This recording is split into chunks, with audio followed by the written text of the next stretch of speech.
you rather want to be able to stack a lot of good days, like just a good training session, wasn't a perfect training session, but and not beating yourself up about it, like stacking lots of good days over occasional great days will for the long term be so much better and so much more sustainable, because by doing for long times things just good will make you, of course, eventually be great at it.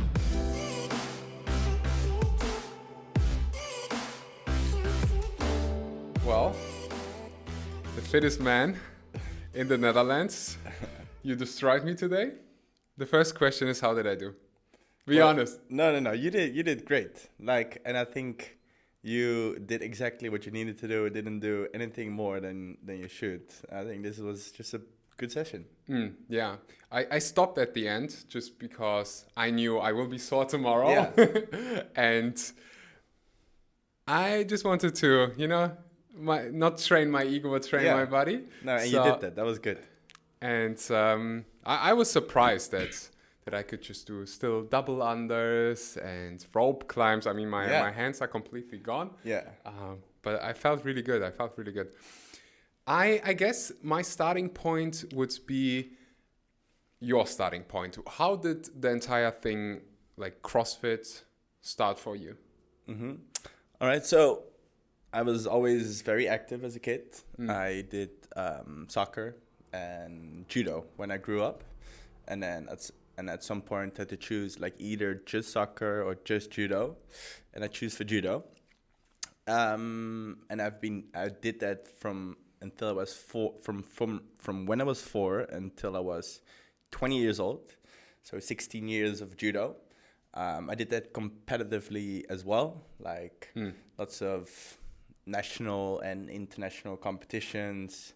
I was like in the national Dutch project to like eventually get to the Olympics. Oh, wow. I mean, that was the goal. But then I've been doing it for a very long time. Like I was been doing it for 16 years.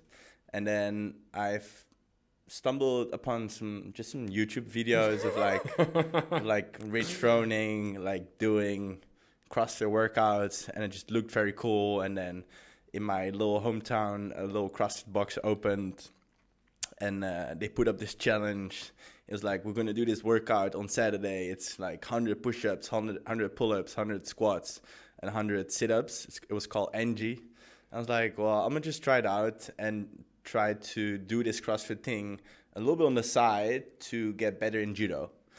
So I did it, and then every once in a while in the weekend, either on Saturday or Sunday, next to my judo trainings, I would do a CrossFit class because I thought it wouldn't hurt my judo performance. Mm-hmm. I'll do some more strength training, but then slowly but surely, I was doing an extra CrossFit training session, and then also because I've been doing judo for so long, and it was very rigid. Like it was very very tough in a way that you had to come to this training at this time. You had to be this training this time. You could only skip your training sessions if either somebody died in your family or you would be very sick. But I was also doing school at the same time. It was very stressful, and sometimes I just wasn't feeling it, and I still had to go. And I didn't really enjoy it anymore. And I did enjoy CrossFit. So eventually I remember like on a Friday night, I had a talk with my coach. I said like, I'm done. Like, I want to stop doing my judo career. Even though it was going fairly well, I would say. And then I remember the next day, Saturday morning, I hopped on my bike to the CrossFit box. And then literally the next day, I started my my CrossFit journey.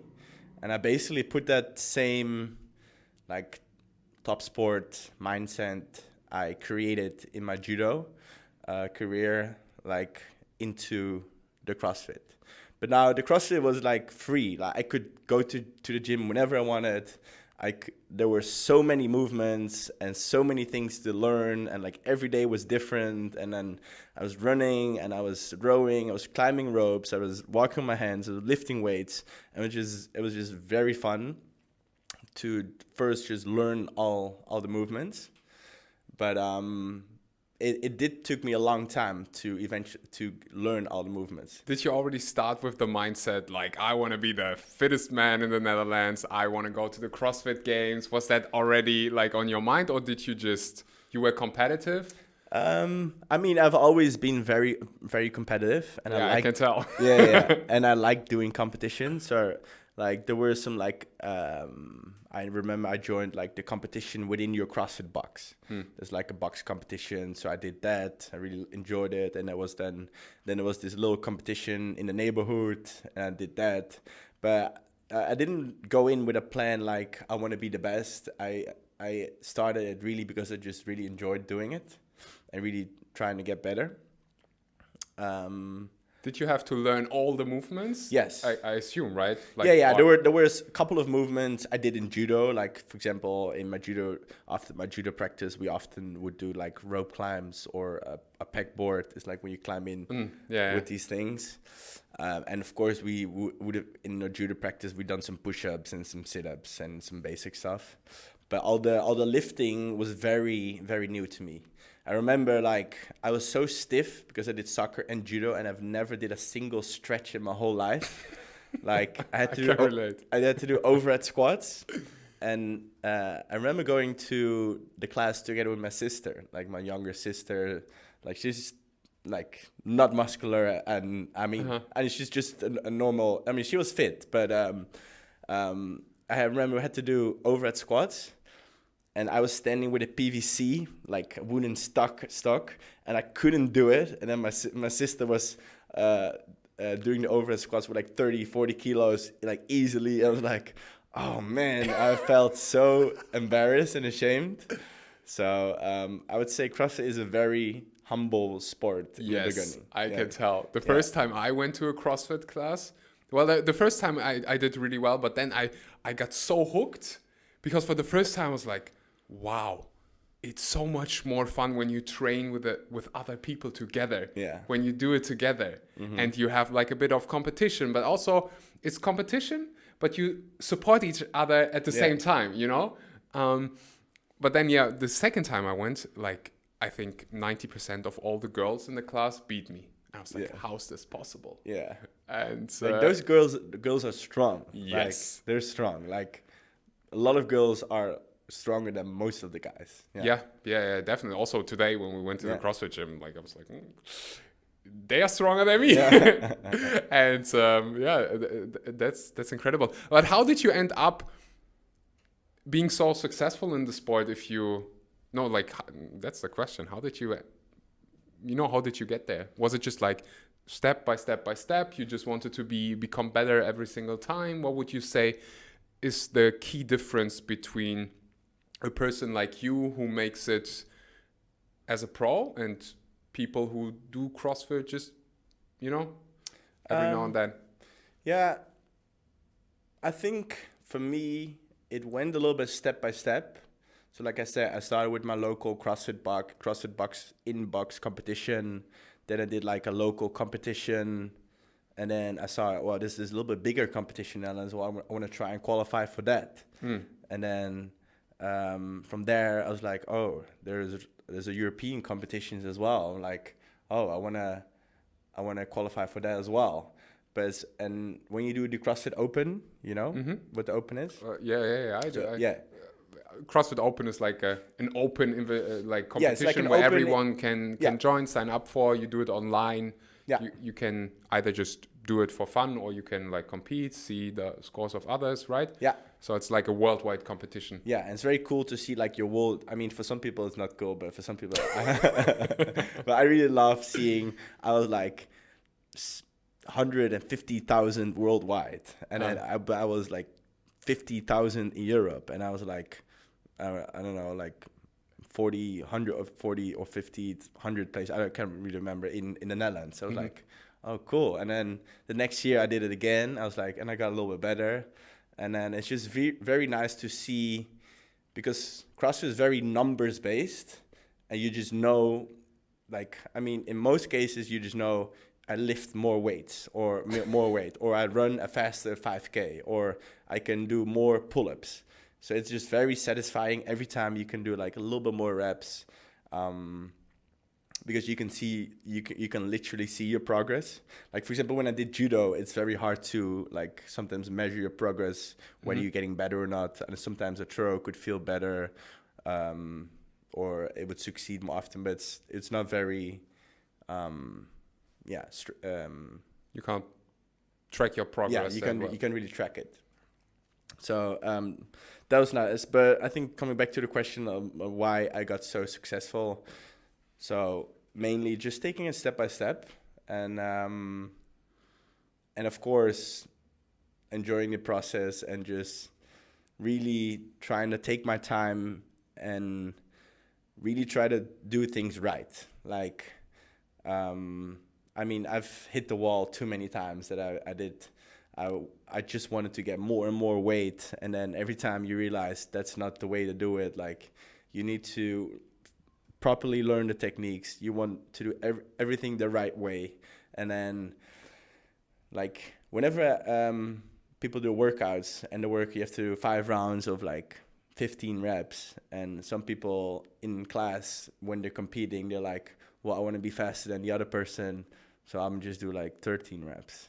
Like people do that? No, I've never done that. Yeah. No. Like, I am like, there's a couple things I'm very bad at. Counting my double unders, something I just do 10 reps too little, 10 reps too many. But I would say like making sure you do things right, and you stay very humble, and you don't look what's on the bar, or how much weight other people are doing, and just really stick to your own capacities is one of the key factors to get better.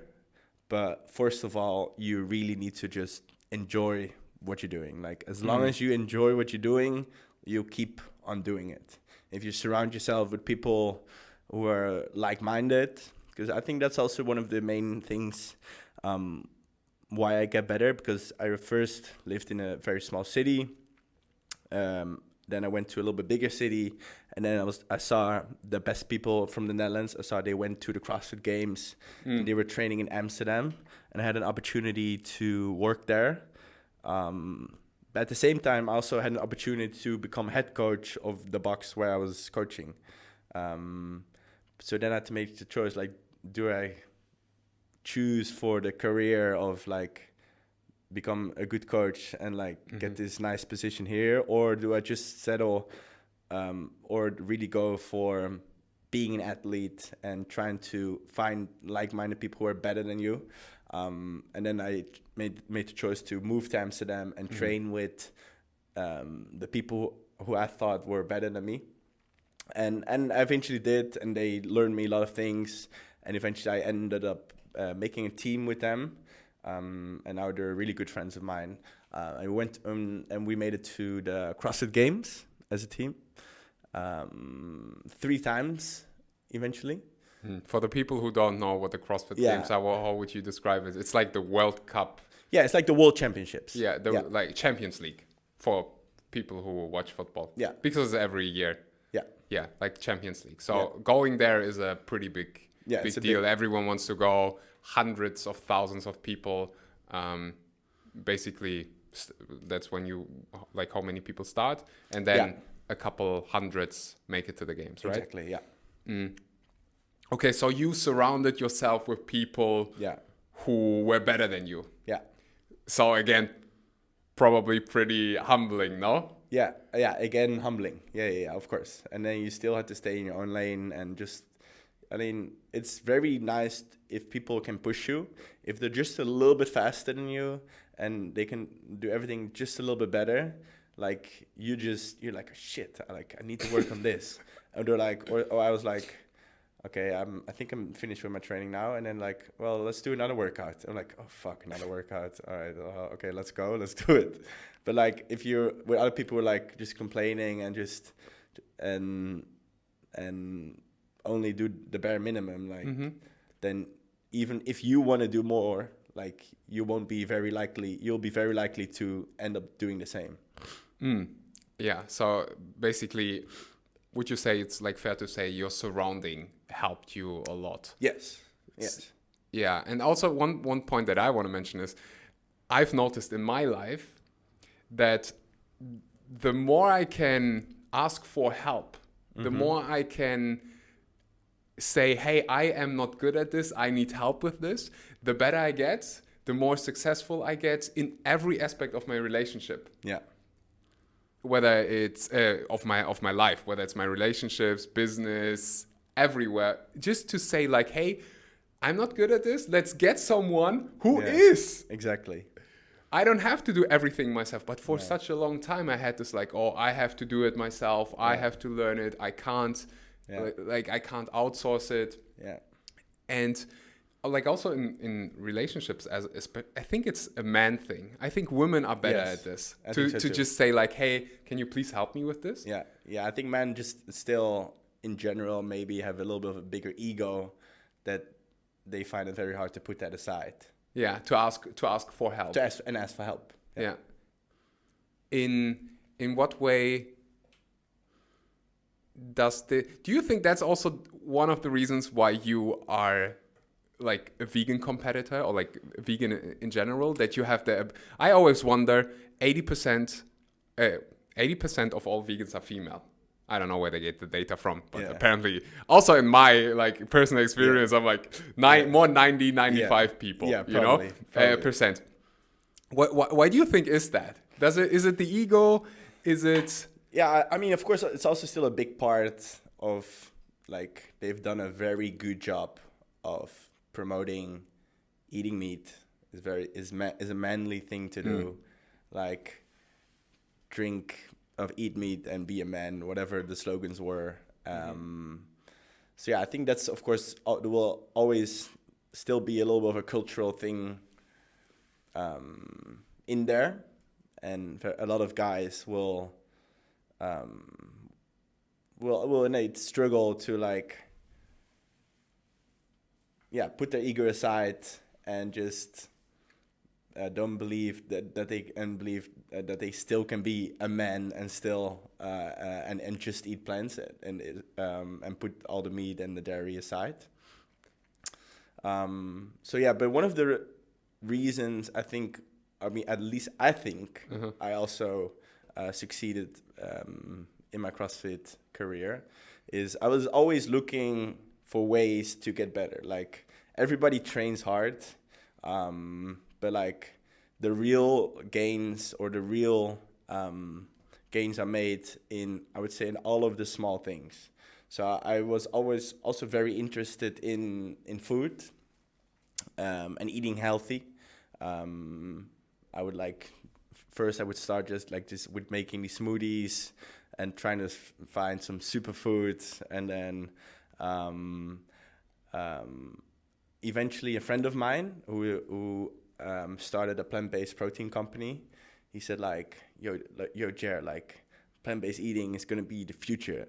Like you have to watch this documentary Forks Over Knives. And I was like, yeah, right. Like whatever. Because at the time I was one of the biggest meat eaters, like my favorite meal was always to go for unlimited spare ribs, or I would eat a whole chicken, or whenever I would go for sushi and eat unlimited amount of sushi, like the biggest amount. And my breakfast was always like eggs and bacon. And then for lunch, it was like chicken with rice cakes or chicken and rice and broccoli. But I was trying to eat healthy, and I thought those things were healthy. And you can still perform well on those things. But after I actually gave it a go, watching the documentary Forks Over Knives, and then I got really intrigued by it, and started to, I think I had to like really convince myself before even starting thinking about it. So I think I watched like all the documentaries there are. I read the books, I read articles. I think my favorite one was the book How Not to Die from Dr. Michael Greger. And then I was like, well, I'm going to just give it a go for 1 or 2 weeks, see how I feel. and then we'll go from there. How did you feel? I felt amazing. I feel like I had more energy. I was less sore from my workouts. I felt like I could handle more volume and actually add an extra training session in my week, because normally I would always be like sore for like 2 or 3 days. I would be very sore and tired, and I was like, maybe I was sore for like only maximum like 1 day. So I felt a big difference. So that was for me, in the beginning, like my main reason why I started eating plant-based, just trying to be a better athlete. Like I thought, if I'm doing this and nobody else is doing it, then I'm going to be a better athlete than everyone else, because everybody's training hard. But if I can make a little bit of a difference by eating different than everybody else, then hopefully over time I will be a better athlete. Did you have any concerns about like losing your muscles? Yeah, of course. But that's why I did all of the digging of the information, watching the documentaries, the books and articles to answer all those questions. And all of my questions were answered. And so I was like, great, then if all my questions are answered now, then I'll just do it. For how many years now? Now it's been for over 7 years. Over 7 years. I want to know what people tell you, like if you go to a CrossFit box, right? Yeah. And you do a workout, and at some point people find out that you're plant-based. It's not that, you run around with like, hey, I'm vegan. No, it's just, they like, know. Yeah. At some point they know. What do they say? Is it like... Well, I think I've been very fortunate with the people around me. Some people were just genuinely interested, and I've actually, but I think also because I was already I was getting a pretty good athlete, so there weren't many people who were performing better than I was. So then when they would say, well, but are you not afraid that you're going to lose your gains or like not perform well, when I was already like better than they were. So I don't think, maybe that was one of the reasons I didn't have a lot of negative interactions. Actually, a lot of people just respected my choice. And in the beginning, I was like, they were thinking, okay, yeah, well, whatever, this probably will pass. But then after like a couple months, I was still doing it. Then I think they just know like, okay, well, that's just what he does. He's still my friend. And they actually try now always. They're like, well, I'll make sure we'll go over here, and I know they have a vegan option, or they buy some stuff for me. Like, I don't want them to do that. Like, I hate it when people just have to go out of their ways because of my lifestyle options. But they're happy to do it, and people were actually, for me, I experienced it in a very good way. Here's what I usually do. I don't tell them that we go to vegan places. And then the entire menu, I just had it recently. I took a friend out, not like a friend of the family. He's already in his 60s, I think, but still like really alive, Yeah. So I took him to a restaurant, didn't tell him anything. And at the end of our time together, he said like, "Wow, this is really good. I have to come more often. But I also want to get a coffee." And then he asked for milk. He's like, "Sorry, we only. What kind of milk do you have? Like cashew?" I'm like, "Yeah, they don't have cow's milk. It's a vegan place." He was like, "That's vegan? That's so cool. I gotta tell my niece. What is it called? She's also vegan. She would love that place." I just want to know, why aren't there more athletes, especially in like the top 20? If it makes such a major difference. Yeah, well, they're slowly popping up. Because actually the fittest woman in the Netherlands at the moment, she has also been vegan for a very long time. And then the other fittest woman from like last year, like different, was also vegan for many years. I know in Germany actually as Yeah. well.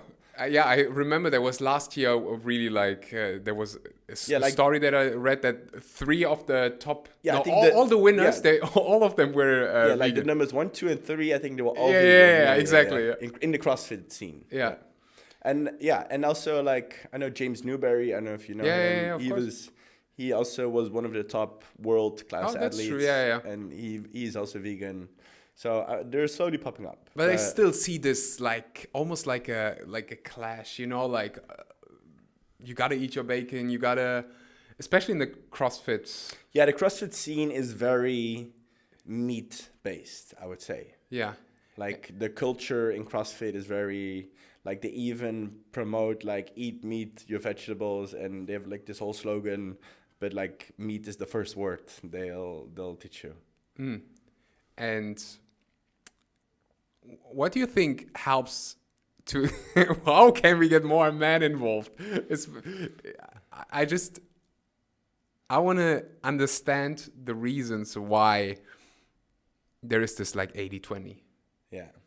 Is it the empathy, and especially like for you training with athletes, coaching athletes, if you coach a client and you know like what are they asking? Yeah, so I usually never like say that I'm vegan. Most people know, but once it becomes a topic, and I only tell them if they ask me questions. Like same. what like just when you become vegan, some people think they've seen the light and they want to tell everyone, but those people are just very annoying. Like I was for a couple of weeks, I think I was one of those people too. Been there, done that. But it's like it's just you feel like you realize you're out of the matrix, or you're in the matrix, and you just see the world differently. But that was only when I switched from just eating plant-based and actually to going to a vegan lifestyle. Like for me, it was when I saw like the speech of Gary Yourofsky. It was a very harsh speech, but for me, it did the trick. I don't know if you ever heard about it. Yeah. So that's when I also decided to like not just eat plant-based for performance, but just eat fully vegan, and also try to live a vegan lifestyle, not buying leather and all those kind of things, and made that decision. But when I give people advice, like for me, what I'm just trying to do is like I'm trying to be the best athlete there is, and then hopefully people will be inspired by if he can do it on a plant-based diet and he's the best of the Netherlands, then there isn't any reason for me to not give it a go. And that's what I'm just trying to do. Like hopefully by my actions and by my performance, showing that it is possible. I'm not saying like it is impossible just eating on an animal-based diet as well. No, not at all. I'm just trying to show people like it is possible. Eating a plant-based diet, you can be healthy, you can thrive, and be a phenomenal athlete. I think the first step is like for most people is just adding more plants to their diet. Yeah, that's at least how it started for me, to just eat more fruits, more vegetables, and you will already feel a lot better. Yeah, and I would highly suggest not going vegan, like going from one day over to the other day, like overnight. I mean, for some people works, but I think the best way is to, if you have oatmeal in the morning with your normal milk, just maybe switch it for some almond milk or some oat milk or whatever. And like just start with some very small changes from like week to week.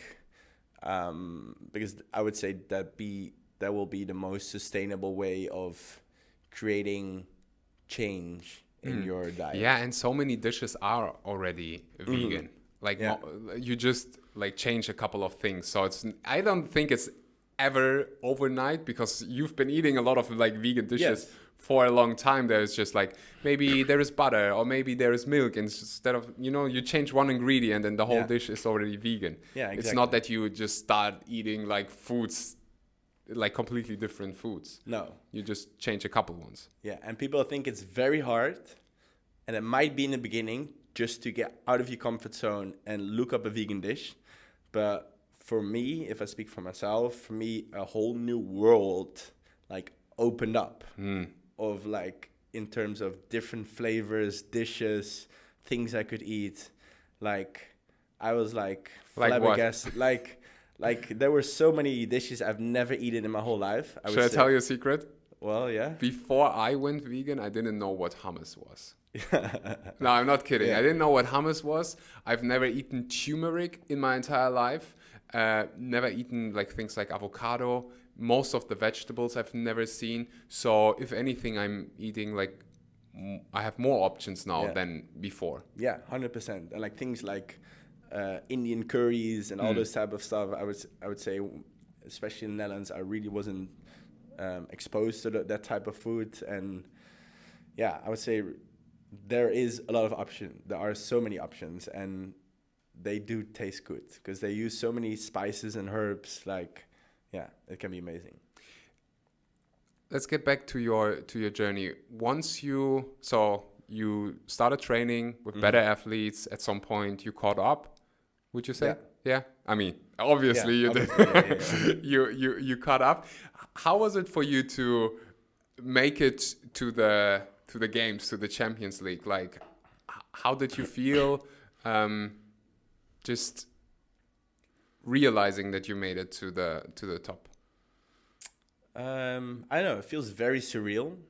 Like whenever, so I became fittest of the Netherlands twice, and I remember the first time becoming it, I was like, it's so weird to think like that you're the best in the Netherlands. Like you just can't comprehend it, because you see like on a competition, you see so many athletes, and you think like they're all trying to get better, but nobody like did it as good as I did.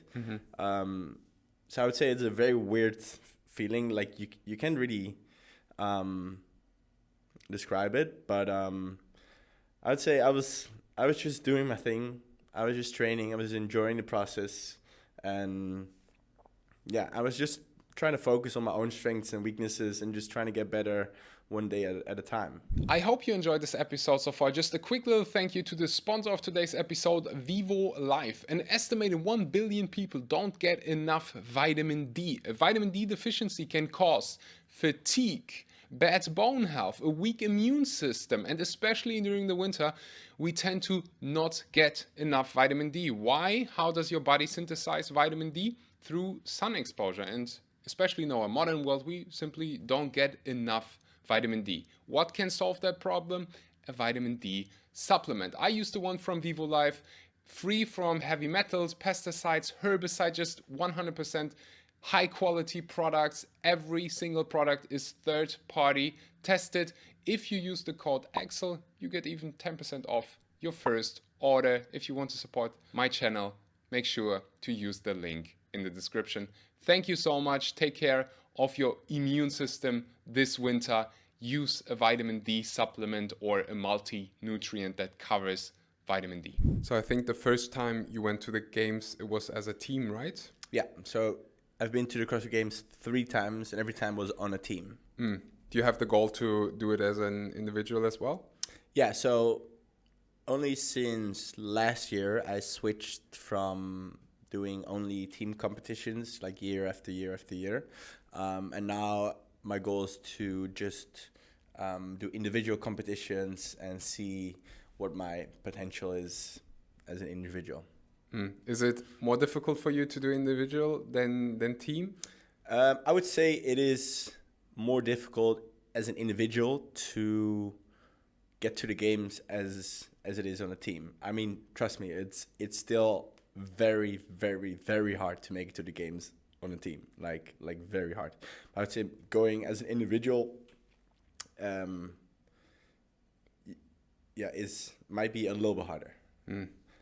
I think you just I saw it in your eyes how hard it is, and I know how much you're training. But take us through like a normal day of training for the games to just qualify in terms of schedule. I would say CrossFit Games athletes, like they train in a week.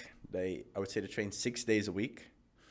5 of those days, I would say they always have 2 to 3 training sessions a day, and then one training session. If I would just make an example of a day, they'll usually start. I mean, I usually start with. I'd like to start with like a cardio session. So I would say your first training session is a big cardio session of like 60 to 90 minutes. Then you have your lunch, and then in the afternoon you do like a big strength piece. You do some Olympic weightlifting, some powerlifting, some gymnastics, and then you might do another couple workouts. And then some people will still split that up like into 2 sessions as well. But I would say on average they would train like 4 to 6 hours a day. And maybe like the top level athletes, they'll get like 6 to 8 hours a day. But like that also includes like doing all the mobility, you're stretching, you're warming up, you're cooling down. All those things also take a lot of time. So they do that 5 days a week, and then one day they'll have usually more of an active recovery kind of day. Usually like you train Monday, Tuesday, Wednesday, and on Thursday you do like an active recovery kind of day where it's only in a cardio session. Or usually people do like a lot of, they do that swimming session or just like some zone 2 biking for like 60 minutes to just get the muscles in the joints a little bit of rest. And then Friday, Saturday, it will be 2 big training days ago. And then on Sunday, it's complete rest. So it's basically a full-time job. Yeah, it's a full-time job. And then usually you have another job as well, right? Because yeah, and then most athletes still have another job on the side because it's actually very hard to make a living out of CrossFit because it's not supported by the government in a way that it's not an Olympic sport.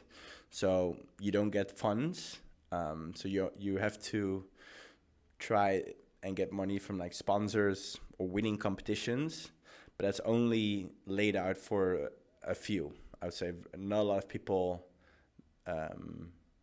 manage to make a living out of the CrossFit career.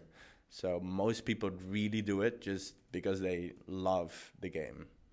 So yeah, a lot of people still need to like coach on the side, and like it is tough. Like I would say, like, I mean, obviously I only know CrossFit, but I would say CrossFit might be one of the toughest sports like out there, or at least it's up there. I can imagine that there are sessions where you don't feel like doing it, even though you love the sport. But you know, CrossFit has like a lot of things you need to be good at. You need to be a good swimmer, good on the bike, good with barbells, gymnastic. Like there's so many things. There must be something you don't enjoy. Yes. For most people, it's running. Yeah, I actually really enjoy running. Same. Like, it's actually one of my favorite things. But of course, there are always days I'm like, I'm sore, I'm tired, my body hurts. I'm like, I already did a 2-hour training session. I have to do another 2 hours training session. I'm like, oh, fuck. I'm like, I really would be just laying on the couch right now. But like, I mean, you always have those days, but most of the time I'm really enjoying and what I'm doing. What are you doing then? You just like... I mean, then it really comes down to your why, of course. And remember why you do it and why you're gonna put yourself through this. So I would say having a clear why and even writing it down can be very helpful in those moments. Like just being clear about why you're doing what you're doing, so you can always fall back on that. That will really help you push through in those moments, because those moments will come like 100%, like more often than not. What would you tell the average person who just trains because they want to stay fit? They say, like, I often hear that question and just talking about motivation in general. What do you do when you don't feel like motivated to exercise, to train, to? I think it's like building a habit, building a routine, of course, because I think it's very good to train on certain times, certain days, ideally with like-minded people who are gonna be saying, "Yo, Jay, where you at?" Like it's 5 minutes in, but like, why you're late, or like, it's raining, but they're going, and you're like, fuck, they're going, so I have to go too. Like, but if you're just all on your own, it's like it's gonna be so much harder to still get it done. So we're getting back to surrounding yourself with like-minded people, and getting your why clear. You said something interesting there. You said building a habit. Yeah. And I recently had that conversation. Someone asked me, like, just a friend, I took him to the gym. We did ice bath, sauna, basically what we just did, you know, some man time. Yeah. Another vegan friend, vegan male, is always like that. And he asked me, like, how do you motivate yourself to go to the gym like 6 times a week? I really struggle with that. And I was like, wait a minute, what? How do I motivate myself? I don't. It's just part of my life. Yeah.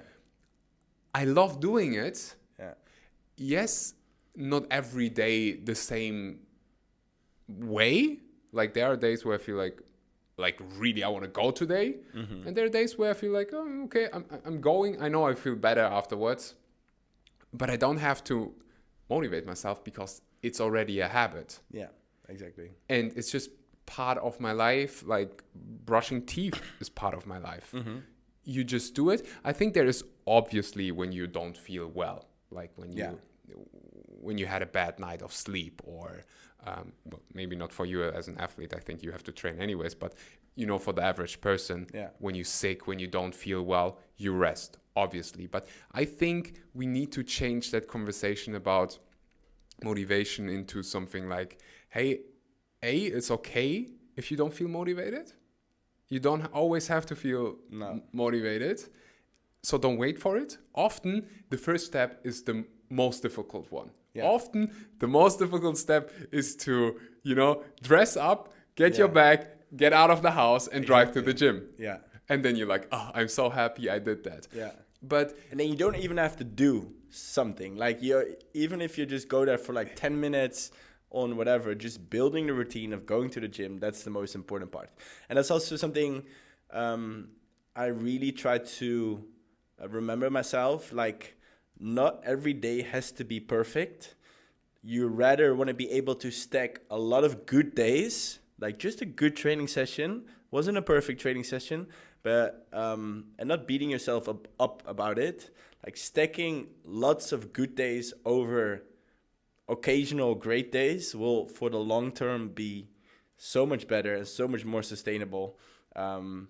Because by doing for long times things just good will make you, of course, eventually be great at it. And best case, that was my second point. Best case, finding something that you truly, genuinely enjoy. Yeah. Like, if you don't enjoy, I think many people go to the gym and they don't enjoy it. No. They genuinely don't enjoy it and just do it because everyone is doing it. Yeah. And there are so many sports, whether it's CrossFit or recently I discovered paddle. Yeah, paddle. Yeah. Paddle tennis. It's so much fun. Yeah. And then I do that, and it doesn't feel like, just talking about it excites me. I don't have to motivate myself to like go there and play because like I love it. Yeah, exactly. And I think everyone should try to find something that they just also truly enjoy. And I see many people today when we did the session, I was like, oh my gosh, it's so much more fun to exercise with people than to train alone. I can, but honestly, I don't enjoy doing those hardcore cardio session, high intensity training alone. Mm-hmm. I just don't. No. I do high intensity workouts for my health. Yeah. But it's never fun when I do it alone. No. It's never. always fun Yeah. when I do it with others. Exactly. So finding a sport also where you are connected with people, I think that's one of the main reasons why so many people get hooked on CrossFit. Yeah. The community. Exactly. Yeah. People who cheer you on. Yeah, like me as a coach, like I don't care about how much weight is on the bar, how much reps you're doing. All I care about is like if I'm just as my coach, like all I care is if you just showing up and giving your best effort, and then people will cheer you on, and people like everybody's going through the same workout, so you really feel that like, you do feel connected, because you both, even though one person might be lifting 100 kilos and another person lifting an empty barbell, they're still doing the same movement and they're still getting the same stimulus, and the work will be just as hard for the pro as for the regular member. And because of that, I think it really creates a community where people just want each other to be better. And they just, it's just nice to work out together, like, and just be with people who want to, like, lift you up, and also everybody is still there from themselves. Everybody wants to be better and just get fitter for themselves. But I think in the CrossFit scene, it's really nice where the community and you're just doing things together instead of being alone in a gym with your headphones on and just going through some basic workout. But I find it really interesting because I see that in many different aspects of life. Also, when you, especially hard things, for me, they become easy. Ice bath. Yeah. It's so much easier for me to do it when I'm with people, when I can talk. I almost don't feel like I'm doing something like tough right now. When I can make a joke, when I maybe sing or something, but alone it's always a bit tougher. Yeah. So it's just something like a thought that, after all, maybe we are social creatures and we should be doing more things where we are connected to like-minded people and learn and support each other. And I think that's the beauty of CrossFit. There's many, the main reason why I don't do it like regularly anymore is I think you can understand that it's like certain movements don't make much sense for me when I train for health. Yeah. And I don't need to do GHD sit-ups. No, exactly. But that's almost in every sport. Yeah. When you do it on a competitive level, it is not just about health. No. Whether it's football, whether it's gymnastics or something, you sacrifice a bit of your health. Yeah, usually doing top level sports isn't healthy, of course. You always sacrifice a bit. Yeah. I mean, definitely. Yeah. You go to extreme levels. But for some people still, you can do CrossFit and do it in like a healthy way. I think not. You mentioned a couple of points, but what I wanna touch on is also the mental aspect. I think that can be really interesting when you said, "Hey, I'm switching from team comfortable." I also remember cheering you on the screen. You guys did really well. I think top 5 finish, right? Yeah, last year we became 4th at the CrossFit Games. It's incredible. Yeah, it was. But then to say, hey, I kind of have the intuition to go individual again. A lot of uncertainty, a lot of discomfort. Yeah, 100%. Yeah. Is it that you are not scared? Is it that you, I don't know, just believe in yourself? Like, how do you deal with that kind of uncertainty? I don't know. I feel like this achievement we had, like becoming 4th at the CrossFit Games, very close to the podium actually. It was amazing. Like we even won an event, and like it was definitely the highlight of my career. But like, it was hard. Like we trained so hard for the games, and it's so difficult to get 4 like-minded people together, and create a team. And you still also, you don't want to just get 4 like-minded people together. You also want to enjoy those people, because you're gonna have to spend day in, day out training together, learning how to synchronize and do all these team workouts. So it's not easy to create a team. And after just doing it for so many years, I always was an individual competitor because did judo, very individual sport. I always still had that desire also to see like, okay, well, I also want to see where I can get just all by myself. So I think it was just for me, just more like I did that, the team competitions, and now for me that was one part of my career, and now I'm just want to step into the next. But I would say there aren't. I mean, of course, there's some anxiety about it, but aren't you scared of failing?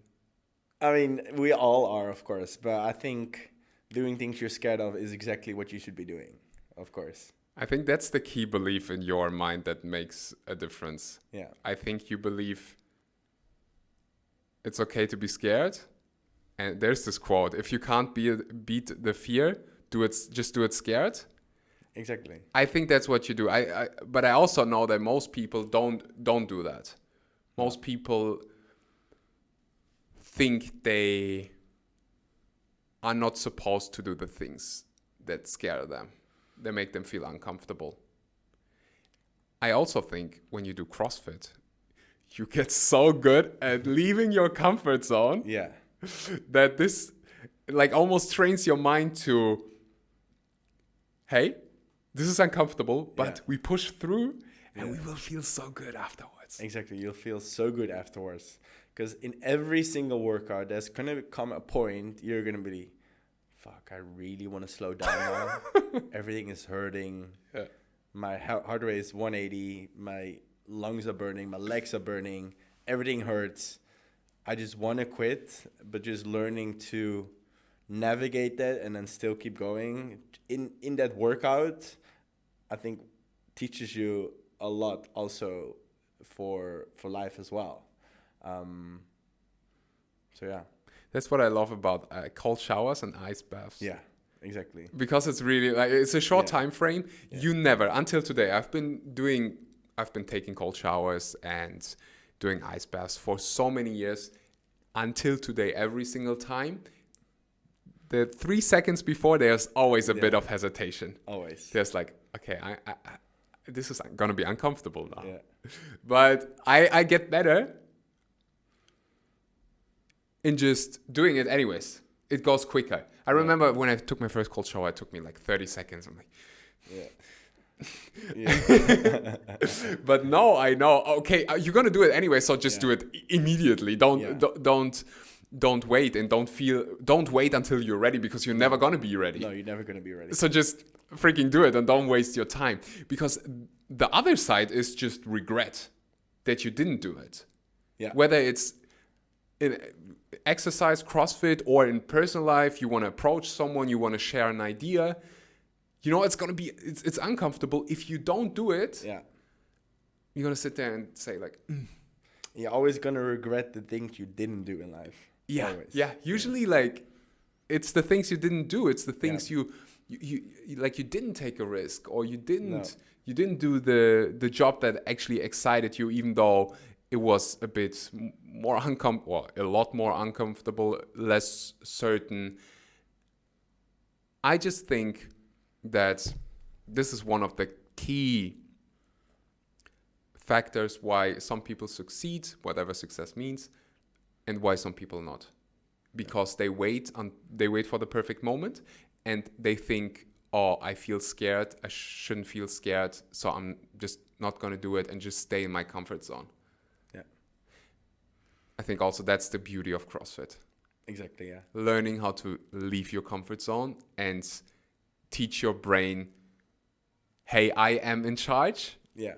And even though it's comfortable, we're going to do it and we're going to feel good afterwards. So delaying gratification. Yeah. You will always, after a couple minutes after workout, you just know you're going to feel fine again. Nothing's going to happen. And for the rest of the day, you're going to be so proud of yourself that you actually did it, that you did push through.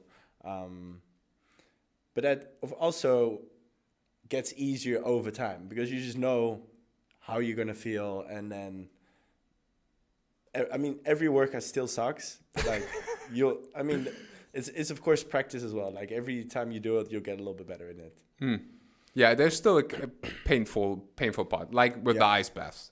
Yeah. But like genuinely, I enjoyed the time, Yeah. even though I suffer. Like it's different kind of enjoyment. I know the feeling afterwards. Yes. I focus on that feeling. I know I get out and my body is. We were just talking. Yeah. We like it's 7 p.m. We just trained for 3 hours. Yeah. And I said on the scooter, my body feels so good. Like, I just feel so alive, so pumped. One of, if not the last question, if we sit together in a cold ice bath in 5 years, what would you want to tell me about your achievements in those 5 years? Like, what is your next level, the next uncomfortable place you are going to? I don't know. I really struggle with those kind of questions because me too, but I like asking them. Like for me, and actually I think I talked about this recently with a friend of mine. Like, as long as I enjoy doing what I'm doing, I know I'm gonna be all right. Like, because of course, if you enjoy doing what you do, you're gonna be good at it. And eventually you're going to be great at it. And if you're good or great at something, people will ask money for it.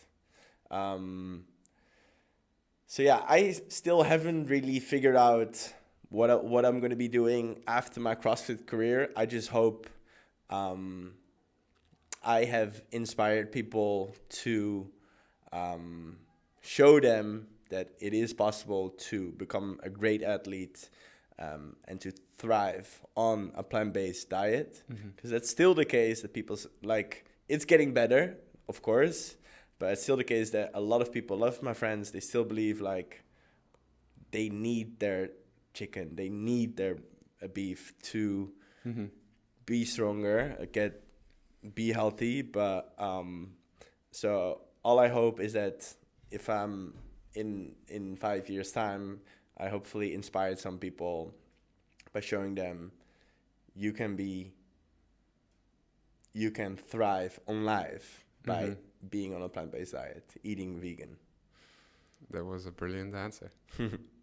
I think I definitely want to thank you for being such a good role model for so many people, especially for so many men. We need more like also vulnerable people, you know, who like understand that, you know, you don't just because we've done things a certain way for such a long time, that doesn't mean that it's the right thing, and it also doesn't mean that there is not maybe a better way of doing things. No. And I just want to acknowledge you for doing that, for risking. I think you are you have to take some risks. Yeah, you got to take some risks, and I think you're unbelievably good at leaving your comfort zone and taking risks. I think that's the main reason why you are where you are. So I want to acknowledge you for that. Well, thank you. Thanks a lot. And thank you for being here. I love it. We had a really good day also before the podcast. If you enjoyed this conversation, make sure to share it with a friend, maybe with someone who still believes you need your beef to look like you do. And share this episode with a family member, with a friend. And I'm excited to get some food. After training with you, I probably need like 7,000 calories. So thanks everyone for listening, and until next time.